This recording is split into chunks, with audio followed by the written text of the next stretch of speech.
अस्सलाम वालेकुम, मैं हूं सलवा स्नैन। आप देख रहे हैं मेट्रो 7 पाकिस्तान। आइए नजर डालते हैं आज की अहम खबरों पर। MKM के सेनेट और कौमी असम्बली के अरकान का गवर्नर हाउस इस्लामाबाद में इजलास।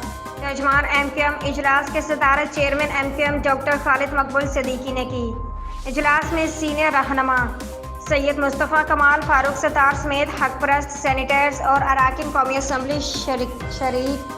इजलास में गवर्नर सिंध कामरान टेसोरी भी खसूसी तौर पर शरीक हुए। शंघाई ताउन के सरबराह इजलास के कामयाब इनेकाद पर वज़ीर-ए-आज़म शहबाज शरीफ और आर्मी चीफ सैयद आसिम मुनीर को मुबारकबाद। इजलास में सेनेटर्स और अरकान असम्बली की जानिब से मौजूदा आईनी तरमीम पर मुख्तलिफ तजावीज़ तलब। MKM पाकिस्तान की जानिब से मकामी हुकूमतों को बाइख्तियार बनाने के लिए तजवीज़ करदा आईनी तरमीम पर तफसीली गुफ्तगू।